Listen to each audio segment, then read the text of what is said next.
This is a one-speaker meeting. Please welcome tonight's speaker, John.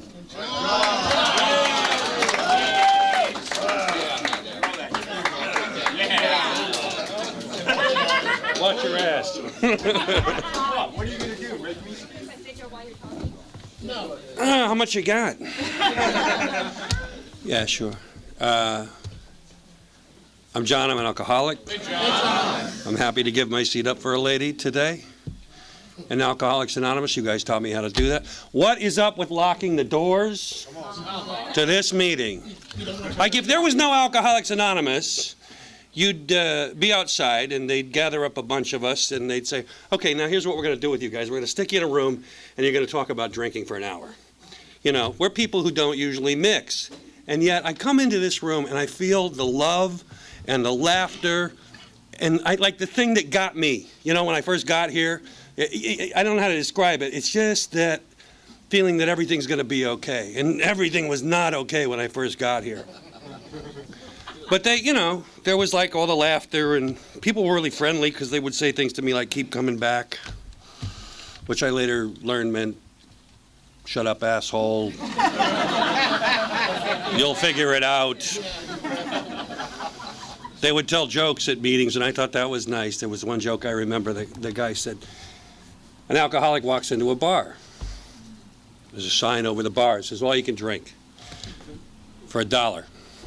The alcoholic says, I'll have $2 worth.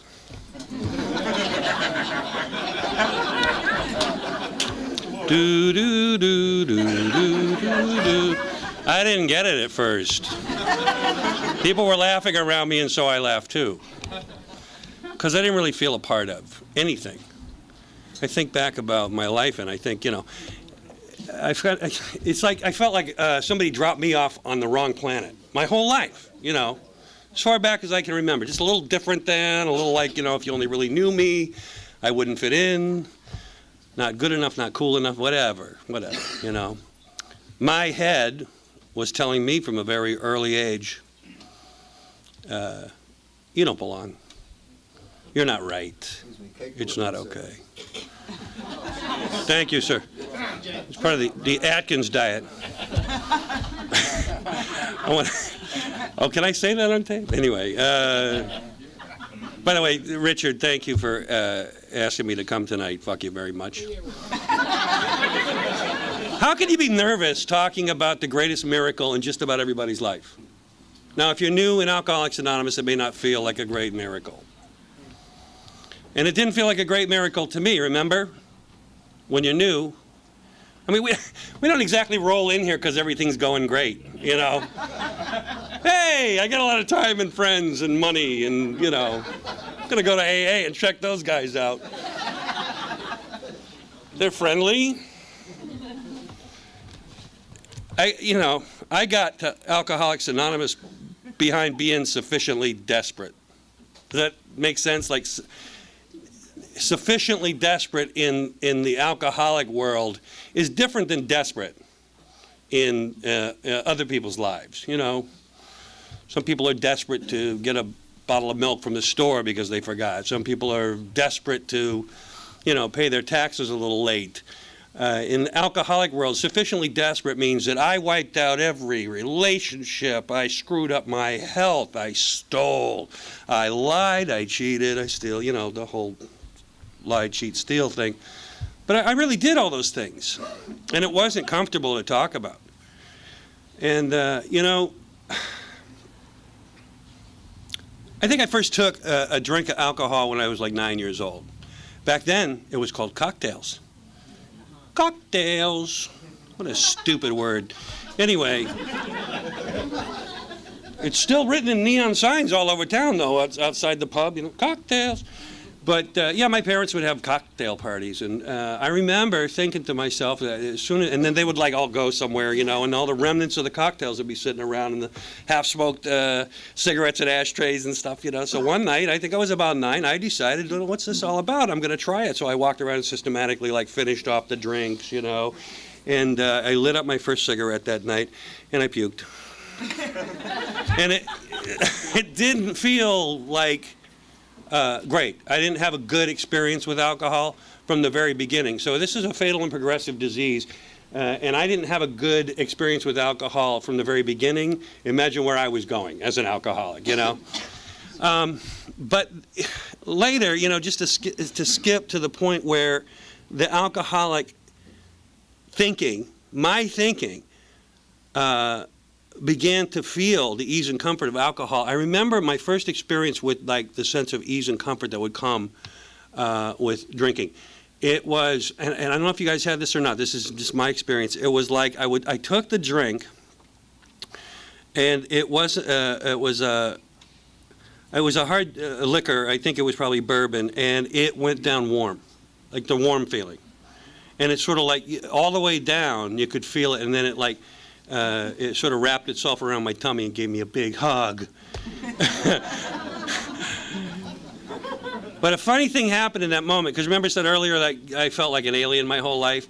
A funny thing happened in that moment when I got my big alcohol hug, is that I no longer felt like that guy who, you know, didn't fit in right or feel good enough, cool enough, strong enough, whatever. And it just lifted out of me.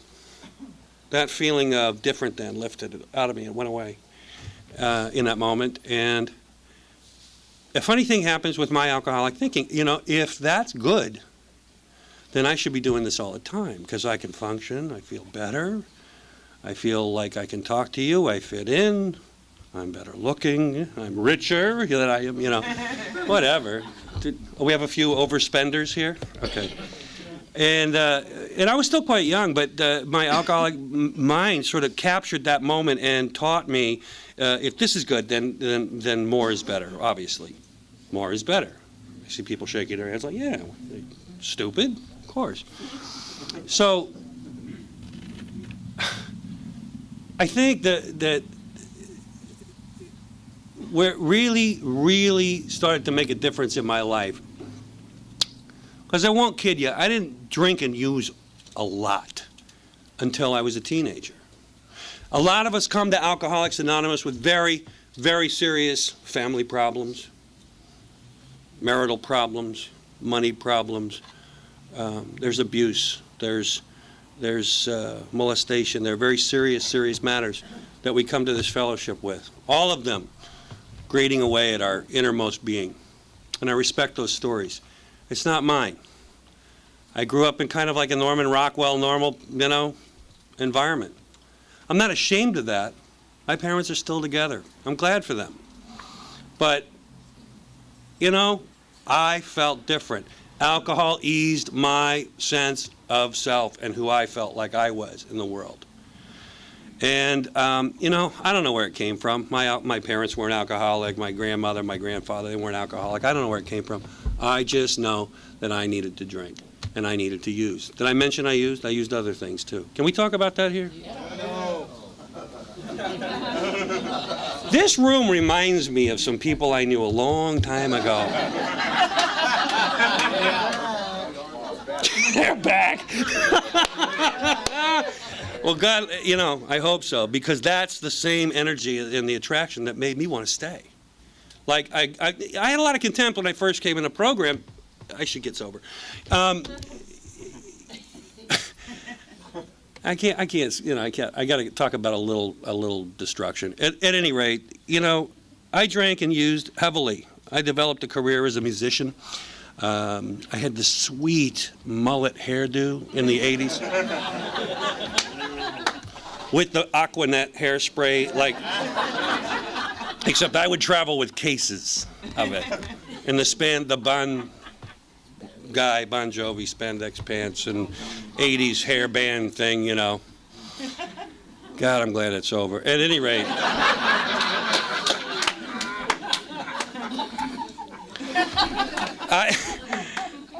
It was the greatest time of my life while it was working. Does that make sense to you? Like, while the drinking is working and the other stuff is working, like, really good, it's great, you know? But then, in my story, and particularly as a musician, talk about an ego. Talk about an ego. I don't know if some of you guys have had to look at ego in your own recovery, but I was a person who made a living out of getting applause every 5 minutes, like clockwork. Finish a song, finish a song, you know. And I never really thought about it then, but I mean, that was going to work. Can you imagine your own job today if every time you finished typing a letter, everybody stood up and went,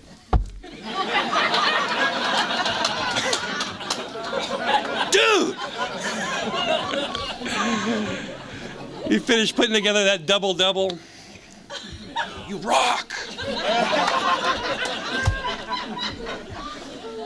But that was really my job at that moment, you know, and it was full of everything that the 80s are legendary for.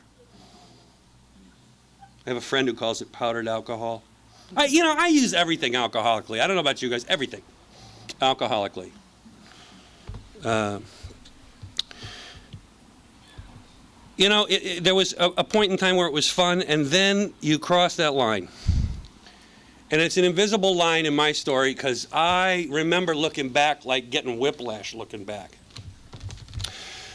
You know, I developed relationships, friendships. I wound up in shady places. My use of other things was the same as my alcohol. You know, I didn't start in great places, like stalls of bathrooms, you know. It wasn't glamorous at first. And although we have some great, war stories, by the end, it was getting strange. It was getting weird, and the behavior was going right along with it. My behavior, my willingness to, I was thinking about the behavior the other day, and they talk about not being able to predict your behavior after the first drink in the book.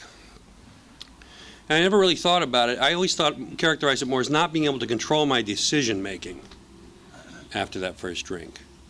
My behavior was probably loosely something I thought I had control over, but my decision-making was pat from the first moment that I started, whatever time of day that was. Interestingly, I had to go back and sort of reflect on this because it was just a foregone conclusion that I was going to wind up gone for a while from my family, from my responsibilities, from my bills. Those were very secondary. And my drinking progressed to the point where it was something that I couldn't live without. I couldn't appear before you. It's funny how my life has sort of taken this full circle thing. My alcoholic mind taught me when you drink, you feel better, you're smarter, you're handsome, you fit in, blah, blah, blah. And then at some point after I crossed that invisible line, which at this point is way back here, and I'm like, whoa, I'm way over, I can't function again without it. In other words, I'm loaded 24/7 unless I'm passed out. And if I'm passed out, I don't know necessarily where it is. It's a bitch when you're a touring musician. The other day I flashed on a little memory of waking up in, I don't know what state it was, and there was this tarantula by the bedstand in a terrarium, and in an aquarium, what do you call them? And I just remember it's one of those moments, and I woke up and I saw the tarantula next to the bed, and it was better looking than the person in bed. But they were holding.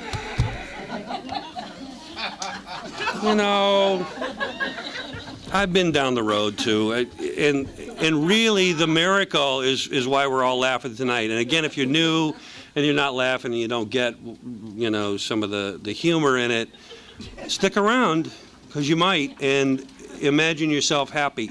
Imagine yourself thrilled to be in a meeting. I love coming and talking about recovery. I don't do it very often, Richard. But I don't mind it. I'm just not like, the big circuit speaker or whatever. And but I got a message. I got a message of hope, and I got a real sense that there is a solution here. And I got to celebrate my birthday tonight with good friends. Thank you for that. And I don't just mean the ones who gave me the cake. I mean anybody in this room who's put together 24 hours behind the steps and the traditions of this program. I got to hand it to you. My hat is off to you. All credit is due. If you took the time to read that big blue sleeping aid, then you know that the solution and the steps are all lined out right there. And it took me a long time to actually read it, the black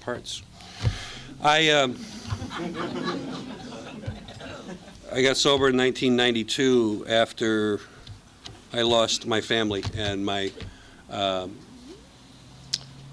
money and my house and my cars and everything else that we lose behind drinking it all up and whatever else we do with it. And I feel like my story isn't that unique, but for me in that moment, you know, and I give credit to the people who have those family things and those significant, you know, losses in their life, like deaths and so forth, and divorces and things. You know, mine was a divorce. Mine was we had a son, and one day they just sort of like picked up. I mean, I knew there was trouble, but hey, you know, we're better when we drink together, and it'll be okay.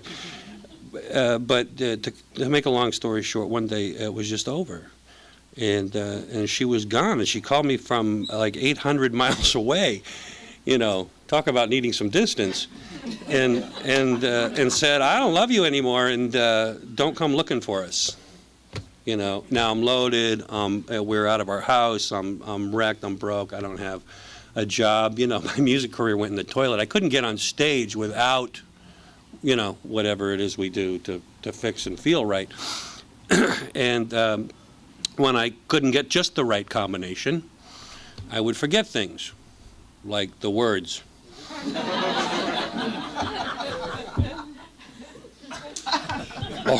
Or on a couple of occasions, and really embarrassingly, my guitar. You want to talk about incomprehensible demoralization, to show up at a gig, you're the lead guitar player of the band, and you don't have one, and the band says, fuck you, you're still performing, get up there.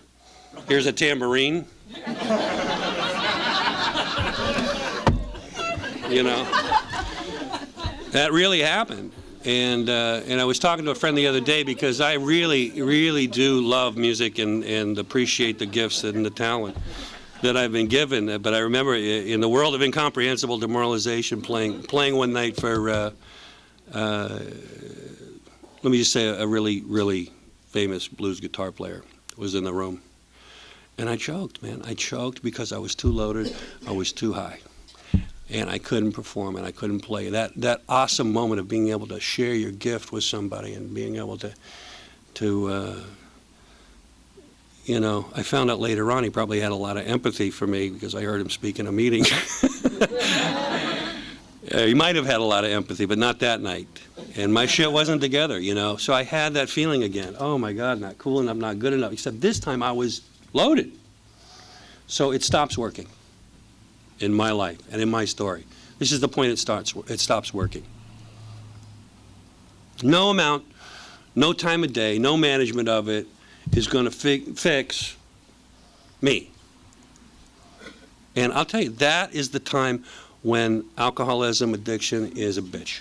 That's when it is really, really hard, when it doesn't get you loaded anymore.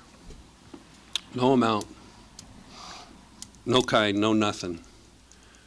And so, you know, I had lost everything. I had lost my family. And for me, it was like an emotional bottom. That was sufficient desperation for me. It was like emotional bottom.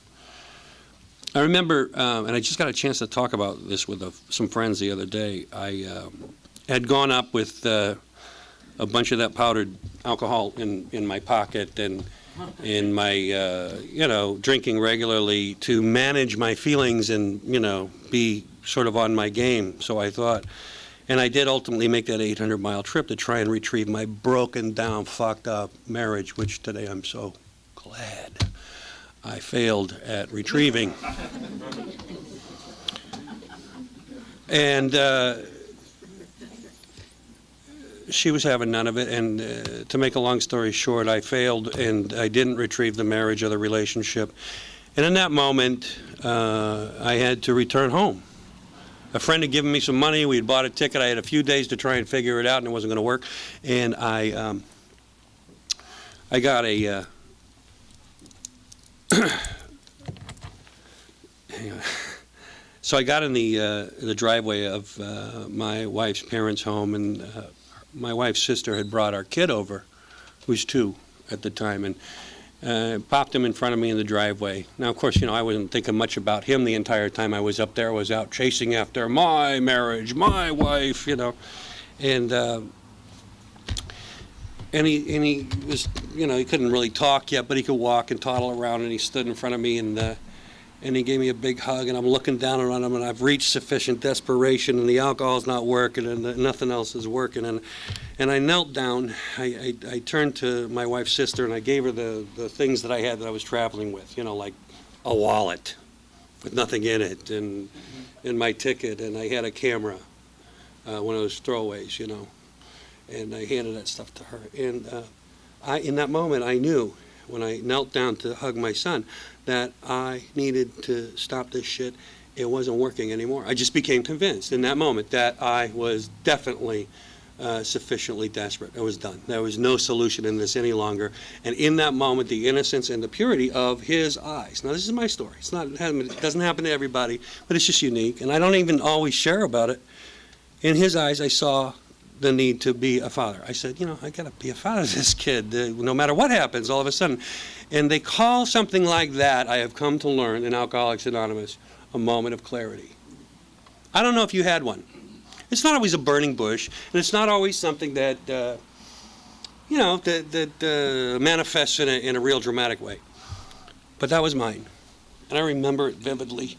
And it's just this kind of like sort of God-powered timeout. And I didn't believe in God, really, but it was just like all of a sudden the vacuum of the universe just split for a minute and gave me some peace and a bubble around me that went, you know what? You're done with this, dude. It's not fucking working anymore. Excuse me. It's not working. And you're done. As soon as you get to the treatment center. But I had it, and it was real. And if you shook your head and you understood, then you know it's real, even if you don't get sober right away. They've heard of struck sober and all that stuff. I was struck, and I certainly was willing, but I didn't get sober right away. I think what I'm driving at here is that it comes to us when it comes to us, and our ability spiritually or mentally or physically to deal with that moment and make that decision. I love how they articulate in the steps. We stood at the turning point. We asked his protection and care with complete abandon. And one of the people sharing, maybe it was Robin, sharing on a birthday tonight, and the other gentleman who gave credit to his God. We try to find a higher power around these rooms to do business with. And I wasn't comfortable, but that comes as part of the equation here, So anyway, I get done with my kid, and I return home to my family, who I said, you know what? I got this weird thing happened up there. The vacuum of the universe split open, and I got, this message, and I need some help. And luckily, I still had some people in my life who I didn't steal from them because they didn't live close to me, and they didn't, and they were still willing to help me because that's how they were, and they helped me find a way to get into a program. And some of you guys in here are in programs around the neighborhood, and if I recommend you stay in it, no matter how much sense it does or doesn't make to you. It's the greatest gift I ever got to find a bed in a place where people taught me how to do the 12 steps. Now, I give all credit to Alcoholics Anonymous for writing the book and proving the program works, but I want to be clear. It was in those first few moments where I felt in those rooms that were vibrating, like this one, a place of belonging, and that there could actually be a solution for a guy like me. I returned to San Diego, California, where I went into that program from my trip to retrieve my broken marriage, and it didn't work. And I had been in it for a while, and I was going to meetings, and the secretary had 90 days, and the people passing the basket, like I'm not sure the money ever made it back to the front of the room. But we were all there, and we were talking about it, and we were doing it. That's really all it takes, is just one alcoholic talking to another about our common experience, strength, and hope for a better life. A lot of people died in there. A lot of people went back out, more than I can count. I experienced a lot of reality in those moments. But you know what? I had become sufficiently desperate, and I stayed. One day I decided, I think I had gotten enough scratch together in this program. I had gotten a job. I was working at a hotel on the graveyard shift across from a strip joint, so that was interesting. Not a Marriott, if you know what I mean. That was my first job in sobriety, checking hookers in and out of the hotel. And I mean that with the utmost respect because, you know, man, I've heard a lot of those stories in here. You know what I mean? And it's so good when we get it, when we get this recovery thing. But anyway, so I had enough scratch together to actually send that camera that I had handed to my wife's sister in the driveway that day out to, you know, Walgreens or something to get developed. And those pictures came back, and I'm thumbing through, and you'll never guess when she decided to pick up that camera and take that picture. Right when I was kneeling down with my kid in the driveway. I'm the only person I know who's got a picture of his moment of clarity. And I keep that in my, yeah. It's real, and I keep it in my big book. For 17 years, I've kept it in my big book. I've not forgotten the universe opening up and speaking to me in that moment. Today, I believe it was God and a higher power that I can do business with.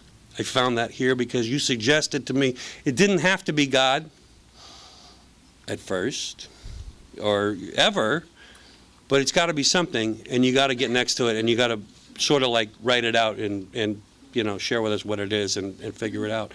And I did that work here. I was so glad that Robin shared that there were steps in his speech tonight in this program, because I haven't talked much about them. And honestly, I didn't do much of them in the first long while in this program. I relied on miracles and epiphanies and moments of clarity and the, you know, the frothy stuff, which lacks depth and weight. But again, in sobriety, I had to become sufficiently desperate, because I would go to meetings like this and I would find the angriest, hottest chick in the room. Yeah, I was that guy. And I still had the mullet, although it was drooping a little.